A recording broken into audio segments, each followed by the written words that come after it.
Ultimately, you're going to have to make a decision. What do I like to do? Do I want to run the law firm and hire other lawyers to litigate? Or do I love litigation that much and I'm going to hire someone to run my law firm? A true competent, empowered law firm administrator, a true COO, a true someone who can make that thing go and make everyone accountable. That's when we jump into being true business owners.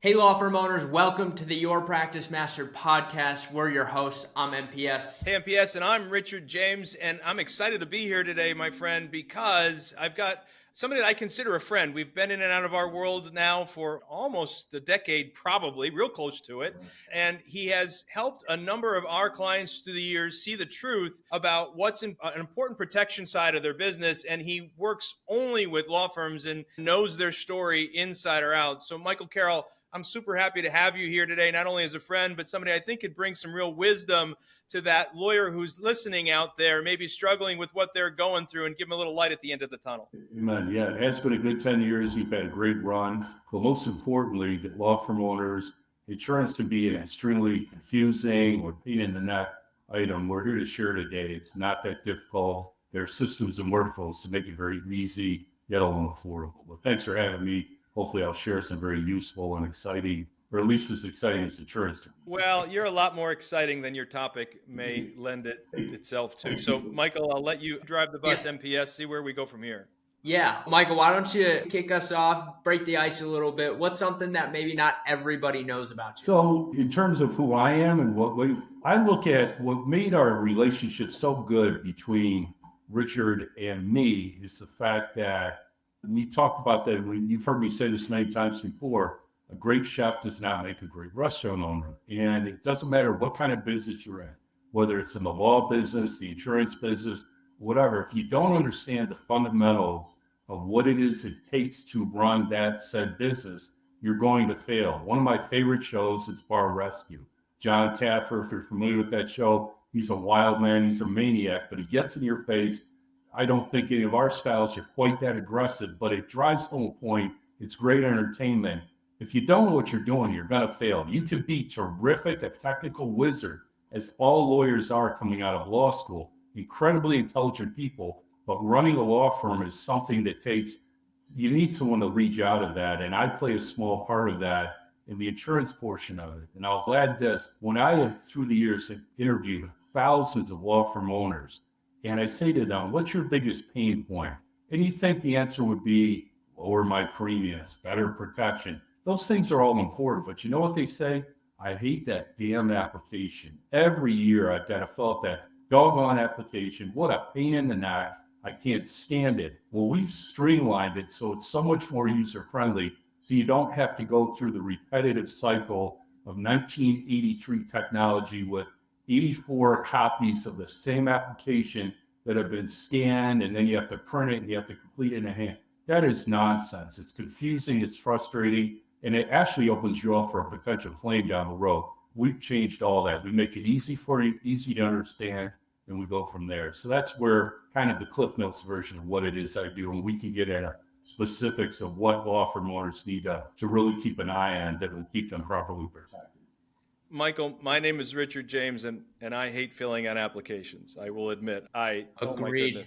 Oh, amen. It's funny. I had an insurance story. I had a good friend, high school friend, right? So good friend, and he's in the insurance business and wanted to sell me a disability policy.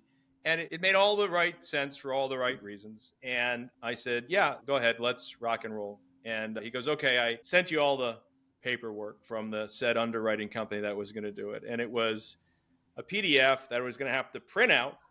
It was like, I don't know, 27 pages or whatever, right? And he's texting me and emailing me, hey, did you get to that? And finally, like 4 months in, I go, dude, I love you, but I'm not filling out this application.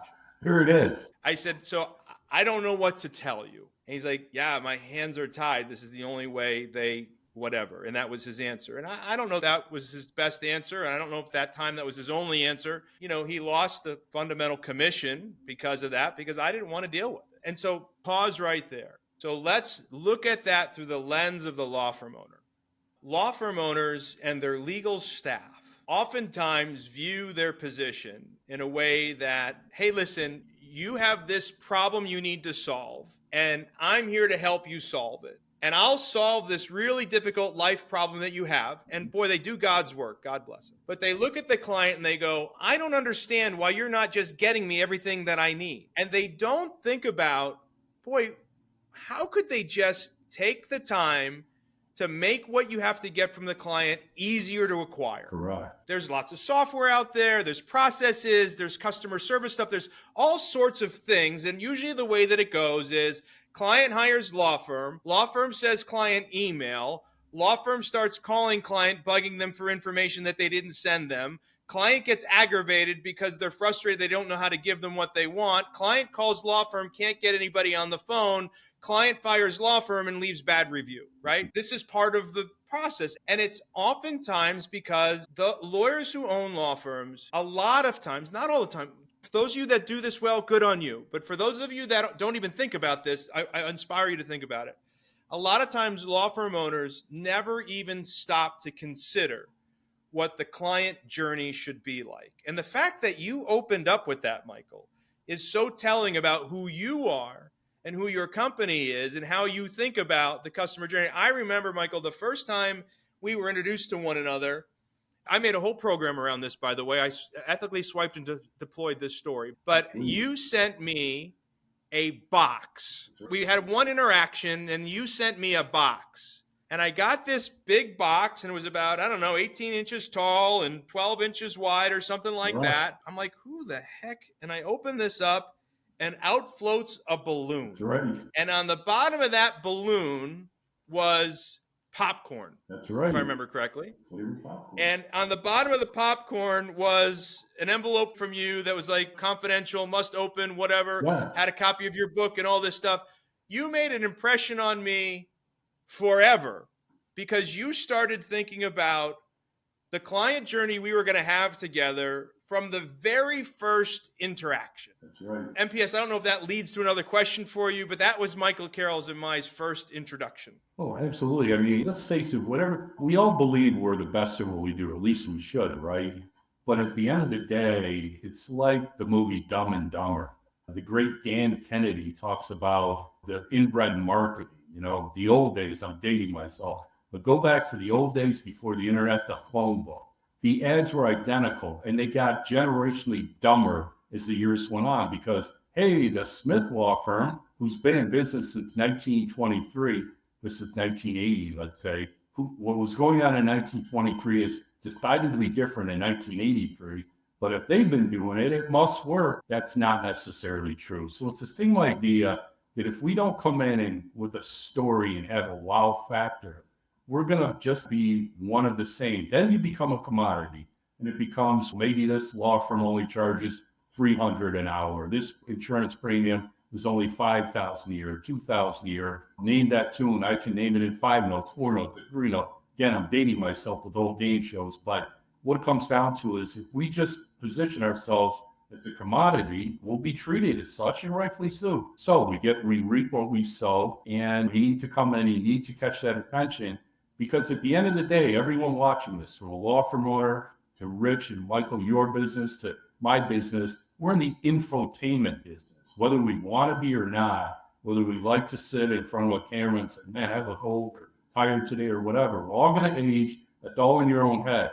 At the end of the day, be as interesting and as entertaining as possible while delivering value. And that's ultimately the key. But we're going to assume that a great law firm owner is technically proficient. They can do the job, whether he or she, whatever area of practice it is, but you've got to stand out from the crowd. Otherwise, it becomes a commodity-driven type thing.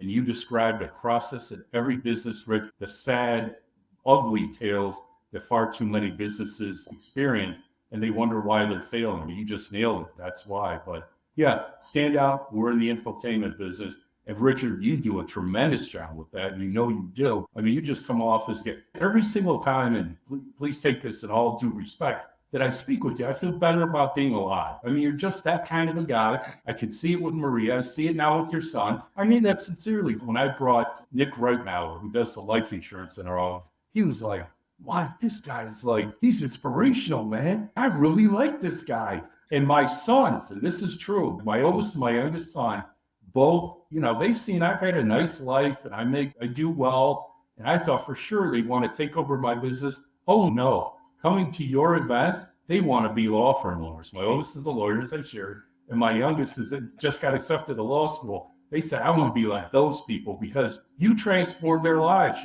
You see happy lawyers. You see lawyers that are full of joy, that are really living their dreams. They're not stuck in mediocrity and this misery loves company. We're in this horrible business. Everyone's like this and like that. They're vibrant. Their life is good. You've been a big part of that. I mean that sincerely. You should take great pride in what you do because your clients behind the scenes, when they talk to me, they said, you still keep up with Rich? And I said, you better believe I do. I mean, COVID kind of changed the world a little bit. The events slowed down. But I said, of course, I follow, I watch, and this and that. Obviously, they still think and hold you in the highest regard as the proteges of yours is what I'll call it. So yeah, it's been very fun to watch, and it's been a great journey over the last decade. That's kind of you, and I received that. And we work hard at that around here for sure. But at the end of the day, they have to take whatever they get here and they have to put it to work. And so whoever of those are successful or inspired or better humans, they get the credit for implementing, because we talk to a multiple of people more than those who decide to act. And those who decide to act are a part of the few, not a part of the many. And it's fun to watch the few. And it's sad to watch the many suffer. Yes, it is. MPS, where do you want to go? Michael, I'm curious. So as you look at your entrepreneurial journey as a law firm owner, is there one particular point in that journey that you could point to and say, this was a bit of a low point, but you took something from it? And you're speaking here to the law firm owners that are going through this right now, potentially. What did that look like? Yeah, so you'll see it when you talk about, in my experience with law firm owners, you can tell who comes in, they're beat up, they're damaged. You can see that. And they'll be looking to me, the highest compliment they could pay me is when they say, I'd really like to learn your marketing. That's when you start to see, as you talked about, Richard, the many, they're becoming the few that want to change because they realize that it is more than just, I got to buy insurance. Mike Carroll has recommended his company. I got to, learn this. They start to say, I want to be like Mike. Remember the old, I think it's the Gatorade commercial, Michael Jordan, I want to be like Mike. Who doesn't want to emulate the winners? We all do. That's why famous people are famous, because they have success. And it is true. The greatest form of flattery is to copy someone and what have you. So it's one of those deals where when I see a law firm owner who is just going through the motions, and when they're struggling to do certain things, that's when I step in and I'll jump ahead of everyone in my office and I'll say, have a heart to heart, and I'll try to get them fired up. And I'll suggest, if it isn't through a channel like yours coming through that way, if it's just they found this on the internet or what have you, just like I shared with my son, someday he says, I want to own a law firm. How do I do it, Pop? And I'm like, well, I can help you with certain things, but you got to go to Richard James. You got to go to all the different entities he has. Those are the people that understand your business specifically. Plus, with father and son, familiarity breeds contempt. Take out the trash. After the ball game, Pop, they fall asleep. I got to take the trash out at 6 a.m., when they're teenagers. So it's best that someone else, I'll help support them, this and that, but let the people do it best. It's no different than a law firm. You don't go to a personal injury lawyer if you've got a family law issue. You go to a family lawyer, vice versa. The generalist lawyers, that's a whole nother thing. And there's some firms that are so big, they've got a lot of different bases covered, but you want to be with a specialist, just like in medicine. You don't go to an orthopedic surgeon because you have a heart issue and vice versa. So, but that's it. I hope, does that answer your question, Michael? I hope, or? Yeah, no. I appreciate that. And so when working with law firms from a tactical perspective, what is something that you see as an initial opportunity? They might be a firm that's stuck kind of in the mud right now, or a firm that's a little bit newer. Where do you see that initial opportunity to implement something on a tactical basis? Well, so I'm going to say I'll be same thing to this very day. The Richard James of the insurance business is a guy named Michael McLean, MC Lean, McLean, Michael McLean. Look him up on the internet. He's been my mentor, my coach for 20 years. He's a crazy Canadian. He's got a group of like-minded businessmen. I mean, he's a character. Go watch his videos. You will laugh. He's a true hockey guy, a real butt-kicking, that kind of a guy. But a great father, a great husband, a great Christian. Just a straight-up good guy, the kind of guy you want your sister to marry. But he tells me what I need to hear to this day. I mean, I've got a lot of success. I've done well and what have you, but he'll still say, let me see your email. Let me see this. Just things that you're marketing, days to set, little tricks of the trade.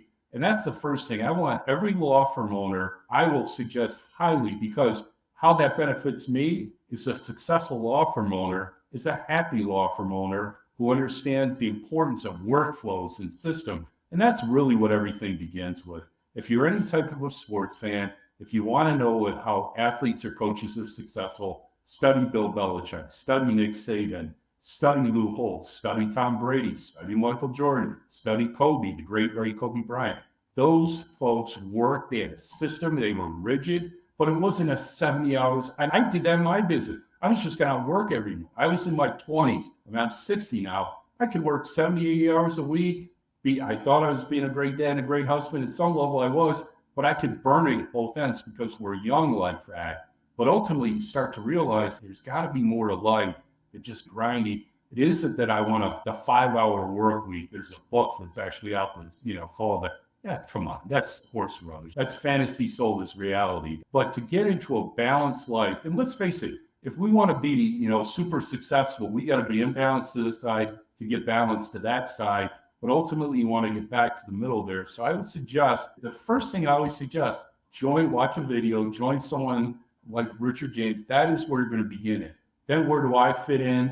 I'll send them my book, and they're like, your book was actually entertaining. That wasn't what I expected. I thought it would be a technical bore and this and that. And I said, well, it's not much of a standard I have to overcome. Anything other than an insurance manual is going to look like it was an interest that could be made into an Oscar-winning movie. But my point is, it's one of those things where when you get a successful lawyer that is being mentored and coached, like I am again to this very day by McClain, you're going to have someone who just gets it, who wants to be a part of, who's in the game, who loves the action, who loves the game of business. And that's really what it's all about. It's loving the game of business and wanting to be the master of your own domain, the king of the castle. When the king rises, the kingdom rises. It's all about controlling your destiny and relying on those that are going to assist you along the way. So that's what's worked for me, and I hope that answers your question.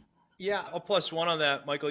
So you basically tactically what you want them to do is to plug in to have a coach, right? You're suggesting that the best players in the world have great coaches, the best systems in the world have great coaches. And while I appreciate the nod to us, at the end of the day, I don't care where you get a coach, and there are different types of coaches for different things, right? So I have a coach for my head. They call him a therapist these days, right? I've got a coach for my golf game. There are lots of coaches for law firm specialties now. The turn of COVID has changed the landscape. So where there was maybe 5 of us, now there's 500 of us, right? Now they're not all great, but find somebody that you can relate to. Find somebody who's speaking truth and who has evidence, and then go learn from them. And there's so much information available to you for free that you could start learning even about business. As a law firm owner, if you can get out of the idea, well, I own a law firm, so that heating and air conditioning company isn't the same as what I do. If you can get away from that, as Dan Kennedy would call stinking thinking, right? That is not the way to think about it. Rather, look at this and go, you know what? Maybe I watched this video about a coach who coaches HVAC companies, but I bet you there's a parallel there that could be true to law firms, and just how to take one nugget at a time and implement it and just be on this path of growth. We were interviewing somebody else, and they mentioned that lawyers don't like to admit that they're wrong and they don't know something for obvious reasons, right? There are malpractice issues. They've been told their whole life they're the smartest person in the room, or they're always right, or they're always looked to as an advisor because of their status in the community, from their education. And I get all of that. But if you're going to be a business owner, and by the way, the moment you decide to open up your own firm, you are a business owner, whether you realize it or not. So if you're listening to this, all you want to do is try to get out of your own way as a lawyer. Like, stop being the lawyer for a second and start thinking at this as a business owner. Correct. I know it's not simple because you've been trained to think a certain way. But if you can get there, you could be, we just had an Entrepreneurial Attorney of the Year contest. One of the members, James Housen, was doing $7,000 a month in revenue when we met in November of 2021. April of 2024, he did $140,000 about 2 years later. Now, did that happen because James Housen was an incredible attorney? No, it happened because James Housen became an incredible small business owner, right? We just had a non-attorney owner, so a non-attorney law firm owner. In Arizona, they allow that now. And one of the first ones that came out after the law was passed and they could apply for that application, they put the application in, and now he owns a law firm. And he is growing at breakneck speed and growing well because he came into this with a perspective of owning a business, not being a lawyer. And I asked him, I said, do you think that gave you an advantage? And he said, undoubtedly, it gave me an advantage because I'm not stuck working in the weeds with the clients as a lawyer. And so I spend all my time thinking about client journeys. I think about all my time about client experience. I think it's about spending all my time about creating culture in our firm and creating a great place for our employees. And I spent no time trying to figure out the law. Now, a lot of lawyers listening to this don't have that opportunity because they still have to be a lawyer in the circumstance that they're in right now. And I'm not asking them to change overnight, but your point is right. If we could get them to open up their mind, to just start to learn a different way, start to think about it differently, even if it's just 20 minutes a day, they're going to start to see positive movement in the right direction. And what does positive movement mean? It means instead of having to work 70 hours a week, weekends and Sundays, and not getting home in time for dinner, and not being able to take a vacation without your cell phone or your laptop, or not having enough money for retirement and thinking you're going to have to do this until you're 85 if you live that long, or not wondering how to cut the learning curve because you're not getting self-educated. You could change all of that by just investing a little bit of time doing what you told them to do, and that is start investing in learning from those who've already been there before you and start building those frameworks. And I think that's great advice, Michael. I think if I could add, when you see a law firm owner, we're taught is when we own a business, you hear the cliche, the client is always right. I'm not going to contradict that and say the client isn't always right. What I will say is the client is the client. But there are some clients, not all clients are created equally. And sometimes you have to let certain clients go, kind of the Pareto principle. That might be the very first thing you need to do, which is counterproductive. We changed the workflow in our office. It was back in 2006. We went to what is called the service center model for our personal lines clients. When I began my career after the MBA said, no, you're a little too slow and a little too short. I said, well, I don't want to go to Europe or play, that time it was called the CBA, it's now the G League. So let me get on with my life. And I had a pretty girl I liked, and I ended up marrying her and having a bunch of kids. But it was the right decision. But I began my career writing a lot of personal lines. I was a generalist because I didn't know what I was doing. Began my career with Allstate, won every awards, all the whole world. It was fun. But ultimately, when I became an independent agent, I became the guy who didn't know what he was doing. I only had one child at the time. I could afford to work a lot, and infant sleeps a lot, and all that. But ultimately, what it came down to is when we, this now jump ahead 15 years later, 20 years later, when we go to the service center model, that was for the personal lines book, that 20% of our clients are causing 80% of the work.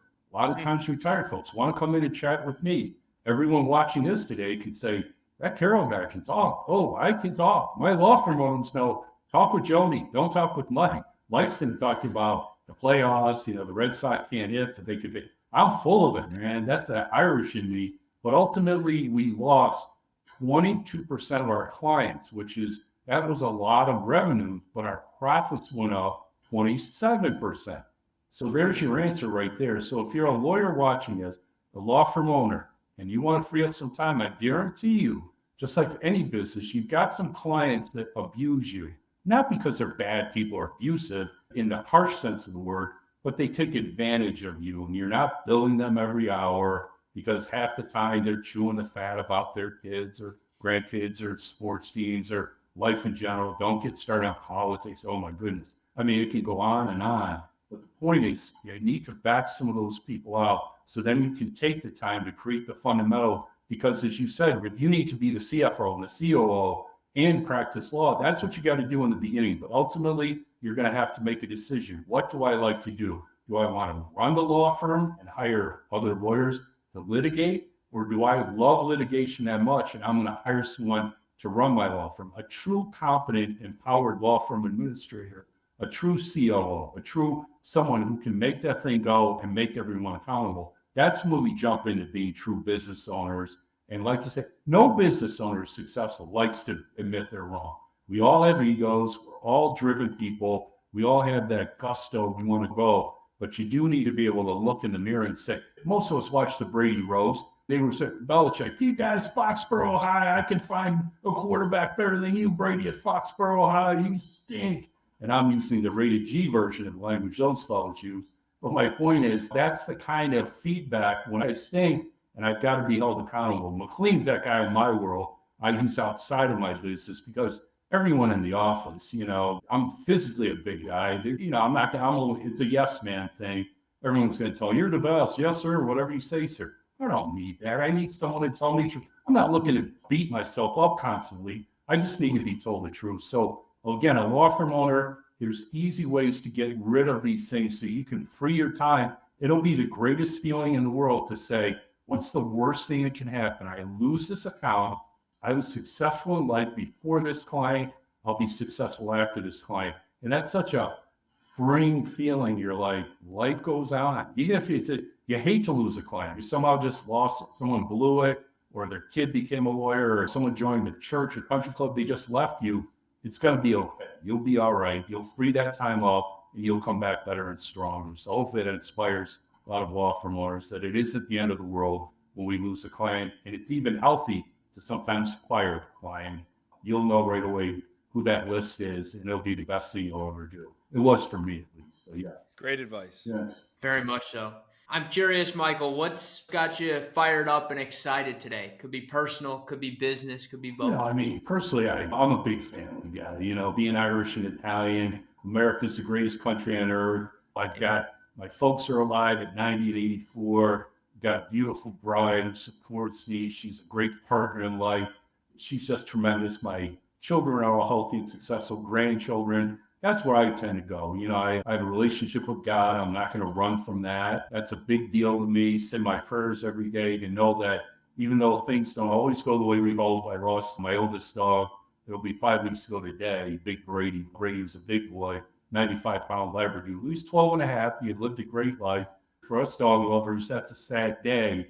And it's one of those things where God gets us through those things. Otherwise, I'd be a basket case. Did I shed a tear? Of course I did. But I wasn't despondent. I wasn't hitting the bottle. I wasn't woe is me or F this or, life stinks or all that. It's just, having faith that this too shall pass. And that's been a big thing for me. And not to make this into a revival meeting or anything, but there is something greater than me out there.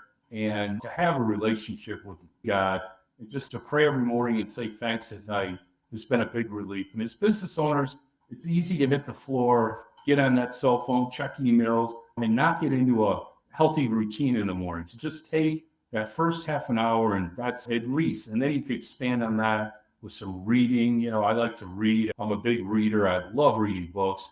30 pages a day. I'll get you 40 books a year. It can be spiritual, it can be business, it can be biographies. But that's to start my day with some prayer and meditation, to just set the tone for the day, drink some water. Who likes water? I don't. I'd rather drink Gatorade or Kool-Aid, but water's good for you. And go out and walk the dogs and really just start the day with some movement, quiet. I don't need to listen to music. I love music. I'm an old school rock and roll guy, not heavy metal. I like the band. I like that kind of from the 60s, born in 63. I like the 60s and 70s, the Guess Who, the Who, the Rolling Stones. I'm into all that. But my point is, not when I walk. I want to be one with nature and my dog and just get quiet. And that's where a lot of great ideas come in. So if that can help fellow business owners, guys and gals listening to this, please take advantage of it. These are tricks that are taught to me by McLean, because I always love music. I always have their headphones. You see athletes all the time listening, and I get that too. But look at J.J. McCarthy in Michigan. If you're a college football fan, he would sit in front of the goalpost and he'd meditate And then he had a song that he liked. I forget what it was. It's irrelevant, but that's important stuff, and it really works. It's worked for me. And I'm as you can see, I'm a hype guy. And I don't drink coffee. This is natural. I'm just trying to stay away from sugar. If I eat sugar, I'd be up and then I'd be falling asleep. My point is, that's what gets me up. And lastly, business, of course, is the action. People in my age are getting offered to get my business bought on the regular. And it's flattering. Well, what am I going to do? Who cares? Multi-millions I get. I'm going to be bored out of my gourd. I love golf too, Rich.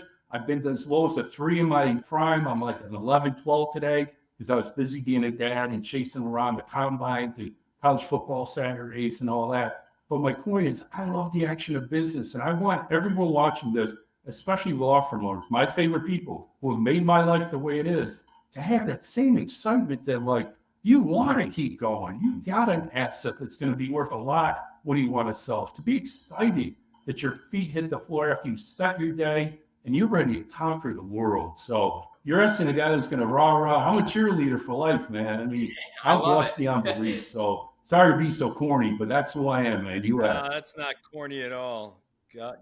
God first, family second, business third. Amen. And you make a lot more money at an 11.5 than you do at a 3 on the golf course. That's right. You got to give up a lot of strokes as a 3. Yep. I'm happy being a 10.5. It's a sweet spot for me. Exactly. As my buddy says, never make a putt you don't have to. So anyway, listen, hey, Michael, this has been great. We've got a clock that's working against us, but we could talk for hours. I think you are not only wildly entertaining, but you're full of inspiration and gifts that you've been given by others and you're willing to share. If anybody wanted to learn more about you and your company, where would they go to do that? So I'll turn here. I've got my book. Get a free copy of my book. This is actual hard copy. I'll send it to you for free. You'll get a cool box. It'll be a neat thing. You'll learn some marketing, a little better view there. But anyway, insuringlawyer.com, just like it sounds, insuring lawyers, singular, not lawyers, insuringlawyer.com. You'll get to see me back when I had dark hair and not gray hair. My videos are about 7, 8 years old on there. It's a little thing or two. But my point is, you can find out a lot about our company there. The biggest things I want to take away, applications don't have to be this pain in the neck. It's very simple. There is a better way. Professional liability and cyber liability is a big deal today. Those are the two that every law firm should have. The other 3 components of insurance are going to be your office business insurance, because there's advertising liability and driving liability on that. Workers' comp in 46 of the 50 states. Don't sleep on that because you don't now want to be compliant. States like New York will get finding tens of thousands. Be careful. Florida could be a little weird. Texas to California. The big states demographically could be weird on that stuff. And the last thing, for those of you that are growing and have 5, 6 lawyers, a staff of 10, the employment practices, which is sexual harassment, unfair termination, and discrimination. Even though no one watching this would ever willfully do that or put up with that, it can be between a client, a potential applicant, a lawyer you hire, it didn't work out. It's worth exploring. But these are all the things, that's the proper way to protect your law firm. And hopefully that helps. And you can do it in one-stop shopping with me. There's other great professionals like I am out there. Not many, but there, and I don't say that critically or to be flippant, but there are others. And as long as you've got those 5 tenets from an insurance perspective, protection perspective, you'll be just fine. But I'm always happy to talk with law firm owners, to advise them if it's your kid brother or your sister or your cousin Jimmy or whoever, and you can't move it, I get it. But I don't want to see a law firm go out of business because their kid brother is a scratch off for it. He doesn't really pay attention to the intricacies of insurance. So use me for the advice. It's all in the book. It's written in story format, but it touches on all that stuff. And I appreciate being invited today. This has been, like I say, I always feel better about life after speaking with you, Rick. I mean, I consider you a friend. You've always been, like I said, a beacon of light, and your son shines the same way.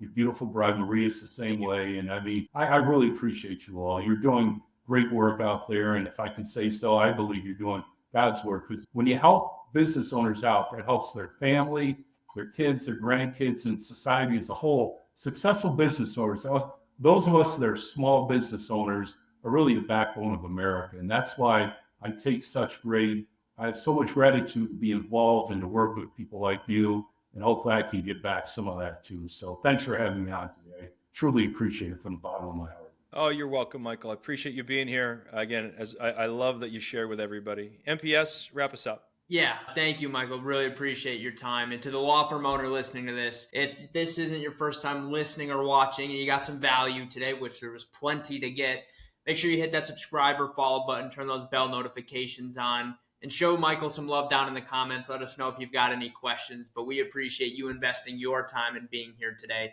But Michael, thank you again. We appreciate your time. Thank you. Absolutely. Make sure you go get a free copy of Michael's book, and that's the pod.